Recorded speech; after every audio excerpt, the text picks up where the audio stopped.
Responda-se, pois, primeiramente à questão o que é erro e de como deve posicionar-se a gramática diante dele para cumprir o seu papel precípuo. Ou seja, como que a gramática ela vai se dar de forma a comportamento em relação aos erros, porque apesar de existirem as regras, ainda existem erros, que nem no exemplo do trânsito que a professora falou. Apesar de terem as regras de trânsito, ainda temos acidentes, evidente.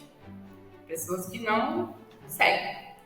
E diga-se antes de tudo que, dado o quadro de extrema complexidade, indicado já pelos poucos exemplos acima, está o gramático ante um verdadeiro dilema. Ou seja, nós está considerando um quadro aqui em cima, mas aqui não tem problema, não se preocupem com isso.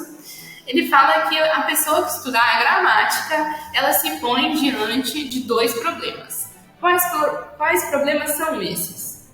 Ou se rende ao argumento de grande parte dos linguistas de que as línguas são assim mesmo, de qualquer normativismo, entre aspas, com que se lhes queira deter a deriva, será algo de todo postiço, e renuncia assim nessa mesma rendição a ser gramático. Então, diante do erro, o gramático ele tem essa opção de olhar para o erro, quando as pessoas cometem erro, e falar que as coisas são assim mesmo.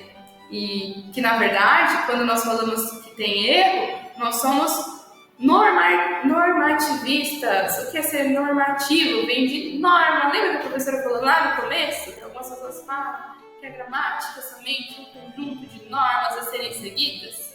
Bom, existe esse lado. Tem pessoas que falam que quem identifica o erro gramatical é simplesmente mais um normativista, aquele que só se pauta nas regras e não se adequa à realidade. Nós escutamos muito isso hoje em dia. Então essa é uma opção que o Carlos Nogueira está falando aqui. Diante do erro, o erro existe? Existe. Diante do erro, o gramático ele se rende a isso e, portanto, olha só como ele termina. Nessa mesma rendição, se rende, portanto, a ser gramático.